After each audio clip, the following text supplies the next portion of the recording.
Join me today as we talk about the 2024 HBO Max version of Salem's Lot.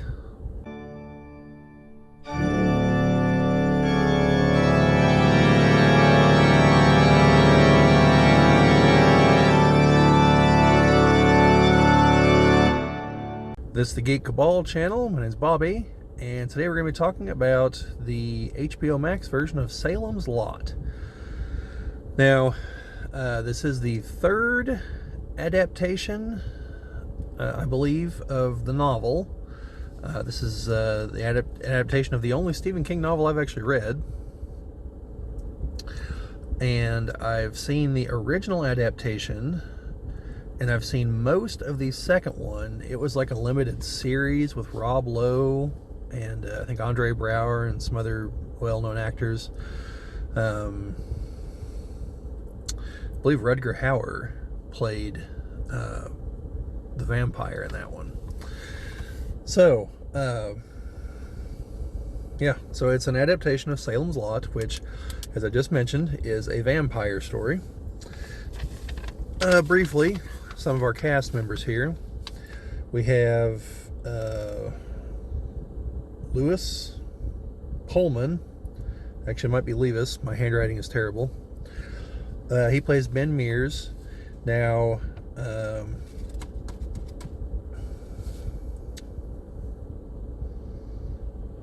yeah, he. The main other thing I saw in his credits that I recognized him from was the bellman, the front desk guy at Bad Times at the Hotel Royale. So that's about the only thing I've seen him in. Then we have Mackenzie Lee, plays Susan. His eventual Ben Mears is an author who's come back home to write a book and look into his own past to the town of Jerusalem's Lot, which is where Salem's Lot comes from. So, and he happens to find himself in the midst of, terrible happenings. Mackenzie Lee plays Susan. Mackenzie Lee plays Susan. She eventually falls for Ben, and the two of them kind of have a bit of a romance. Then we have Alfred Woodard as Dr. Cody. Now, in the book, so I also have read the book, I believe that that the doctor's a white guy, and I know that was the case in the other two adaptations. Now, I know that I've talked repeatedly before as far as issues with race and gender swapping characters, so I'm going to keep this very, very brief. This is the third attempt to adapt this storyline, and even though it's in the 70s, where you could argue that, yeah, this would have been a bigger deal, the race and gender of the character don't really come into play tremendously. And again, it's the third adaptation. We have others where it's correct with the book, so they want to start mixing things up. That's one of the areas where I'm unconcerned. Once there've been a certain number of adaptations, I do kind of expect them to start mixing things up. So, that's one of the times where I'm not really doesn't bother me. But also, a lot of the other times I've talked about it's comic book adaptations, where there are literal decades of pictures of the character released on a monthly basis, so you know exactly what they're supposed to look like. Whereas with a novel, it is in your head. Now, obviously, Stephen King described the character in the novel, but there's still differences to seeing it in your head versus seeing it on a page monthly, and then seeing it on screen and be like, something doesn't quite line up here. Whereas this is like, well, as long as it's true to the character. So I have less of an issue with book adaptations, especially if it's the third one. You get past a certain point and go crazy. Then we have Spencer Treat. God, I really should improve my handwriting. Clark. he plays Mike, who is not an undertaker. He's a grave digger. That's what he is. And he was in Gladiator, where he played Lucius, Commodus's nephew. And then he was in Unbreakable and Glass as Bruce Willis's son. So several years apart there, by the way. And then the main other standout is William Sadler, who plays the sheriff. You probably recognize him as either the bad guy in Die Hard 2 or any number of other things. He's been in a lot of things. The main other thing I recognize him from is Tales from the Crypt Demon Knight, where he plays the good guy. And he kind of bounces back and forth between good guy and bad guy. He can do both pretty well.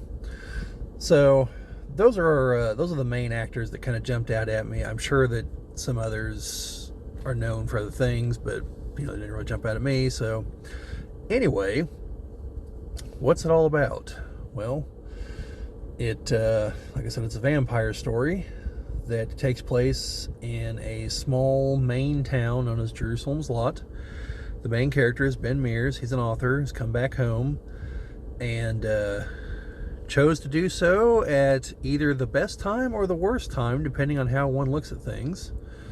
For the handful of people that make it, the best of times, because he helped ensure that they made it. For himself and everyone else, could have better timing. So, what's happening is that there is a new store open in town. Barlow and Straker. It's like an antique store. And Straker is the guy that everyone has met. He's the front man, the face. He's the human servant of Barlow, who's a vampire. Now, I don't want to go a whole lot into the book versus the movie. I'm going to a little bit here, obviously, and I'm going to compare it to the other adaptations a little bit. But just briefly here through the plot. So Straker sets up the antique shop, buys this old house where some bad things happened back in the past, and it's sat there for decades with no one wanting to buy it. And so he buys it. They move in. The last thing he moves in is his master's coffin. Then he has to sacrifice somebody to kind of like consecrate the ground, like an unholy consecration, or desecrate, I think is probably the better term here. And then once that happens, then the feeding frenzy begins, and Barlow turns most of his victims. So we hit a critical point in the storyline where once Ben Mears and Susan and some others have come to terms with the fact that they're dealing with vampires, they're chasing down the one or two that they know about, and they very quickly become overwhelmed by the fact that there's a lot that they didn't know about, plus everyone that's being turned is turning other people. So you have an exponential problem on your hands, especially when you don't know about the exponential part. And so it comes down to them realizing that they've got to take out Barlow and to try to stop things. So they attempt to do this, and there's a kid that kind of gets involved, and it all culminates in a big final showdown, which is different from the one in the book. I'll give them credit for it being a little creative to have a way to actually have it during the day. But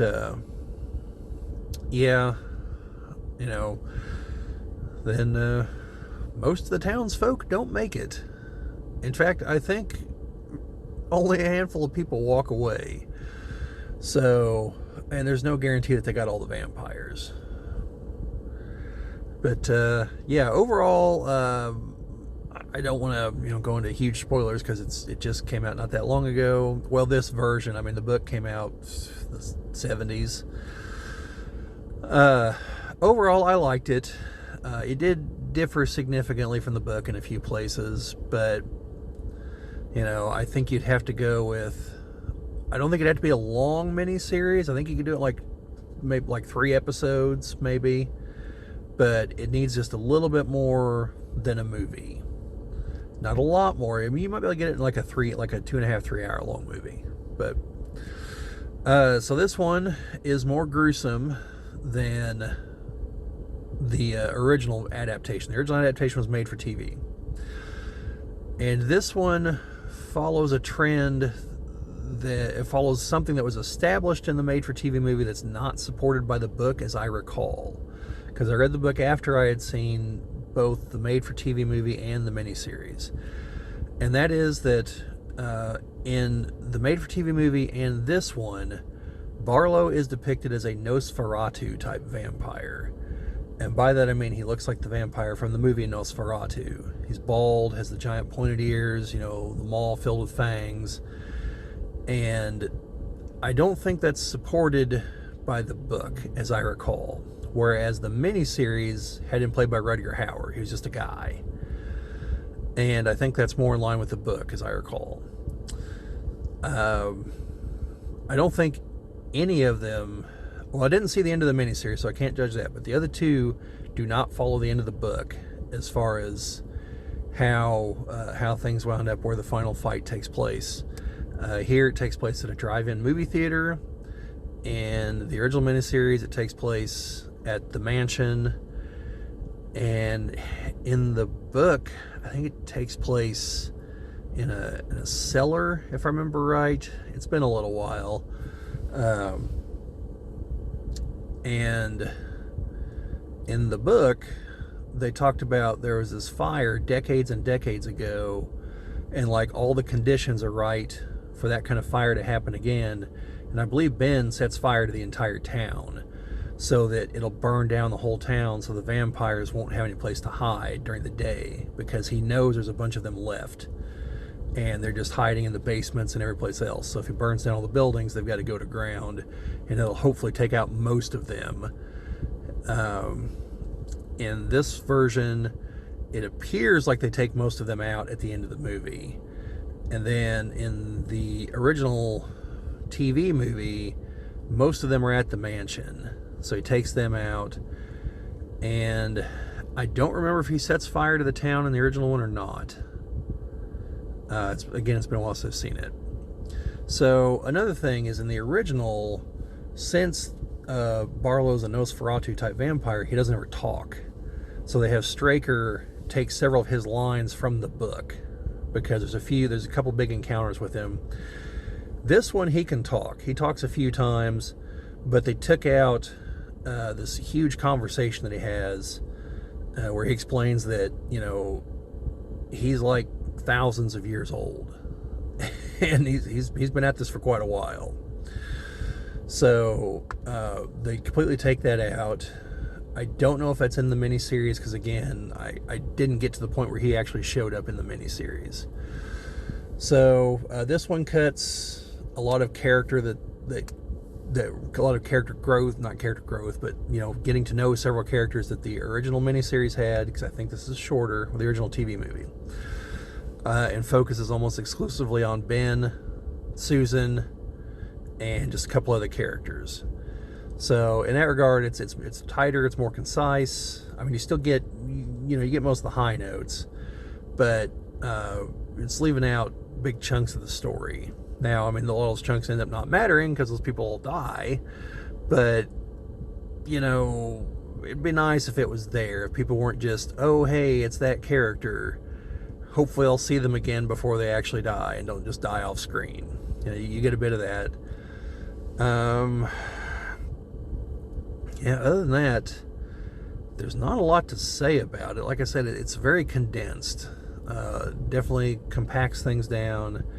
Characters just die. Like, no build up, no hey, who's this guy? Well, I don't even want to go into who all does, but because it's most of them. And like I said, the end is different. I don't know if I could say it's more or less satisfying, because it does have a confrontation with most of the vampires, and they found a way to do it during the day. The solution, I'm not so sure would have worked, because I think that what the kid did, again, without really going into spoilers here, because these are actual spoilers, because this isn't how it happened in the book. I don't think it would have worked. I think that what he did, it involved a car taking some things down, and I think the first hit in a series of hits that occur would have probably dismantled the car or knocked him off course enough that he would have missed the other things he was trying to hit. I don't want to go into detail on that, because it's a spoiler. The movie just came out relatively recently. So yeah, I mean, overall I was entertained. I liked it. Don't know if I'm going to rush out to buy a copy of it or anything if it ever comes out on physical media. I do want to see the miniseries. I want to see how it panned out. But yeah, overall, I think it's as good, maybe a little bit better than the TV movie. It's different in different ways. The TV movie's closer in other ways, and this one has the advantage of they could actually have gore and not just cut away for things. Not that it's a tremendously gory movie, but we're talking vampires. Obviously, blood's going to be spilling. So, yeah, I mean, overall, probably go for a 6.5, maybe 7. A more generous grade if I ignore the fact it's an adaptation, so I don't have anything to compare it to if it just judged on its own merits. Although, just judging on its own merits, some things are kind of cut short. So yeah, I'm probably going to stick with 6.5 on this one.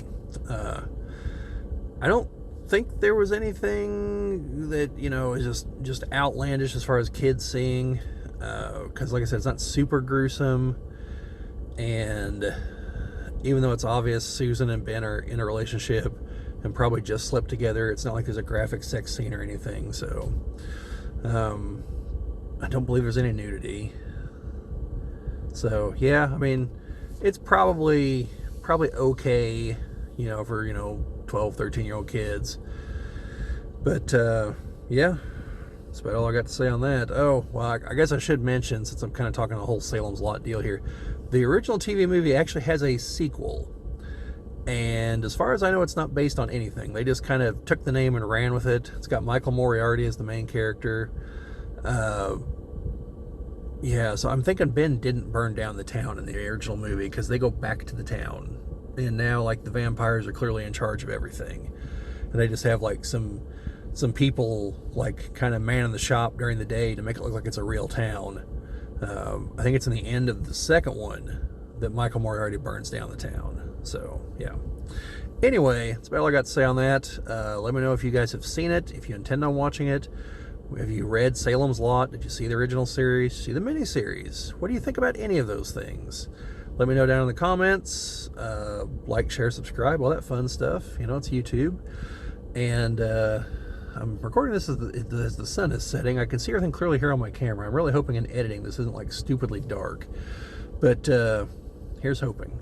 But anyway, that's about all I got. So just remember, folks, watch out for those weirdo Europeans setting up antique collection stores where one half of the team is a vampire. Could happen.